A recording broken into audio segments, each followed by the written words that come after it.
සමීර සහ අනුත්තරා විශ්වවිද්‍යාලයේදී හමුවනු හොඳම යාළුවෝ දෙන්නෙක්. සමීර ටිකක් නිහඬ චරිතයක්. හැබැයි අනුත්තරා හරිම දඟකාරයි.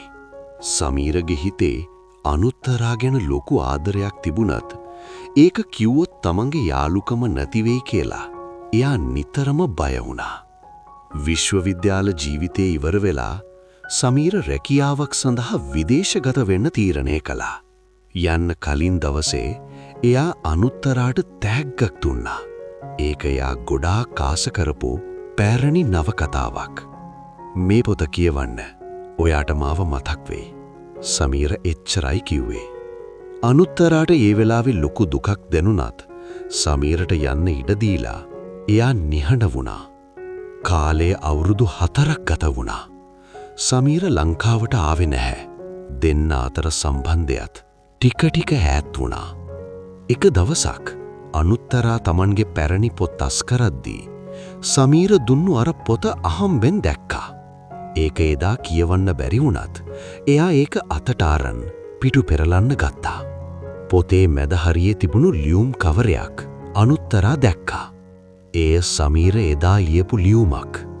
ඒකේ මෙහෙම ලියලා තිබුණා.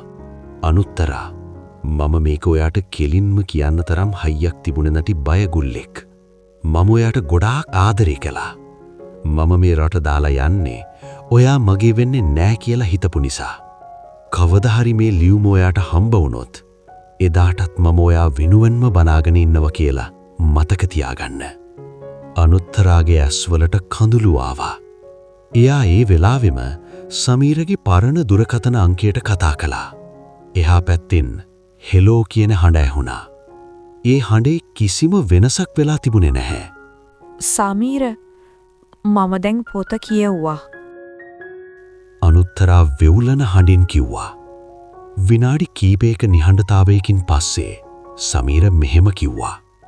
මම තවමත් ඒ පොතේ ඉතුරු ටික ලියන්න ඔයා එනකල් බලාගෙන ඉන්නවා. ඇත්තටම සමහර ආදර කතා කාලයටවත් දුරකටවත් මකන්න බැරි වෙනවා.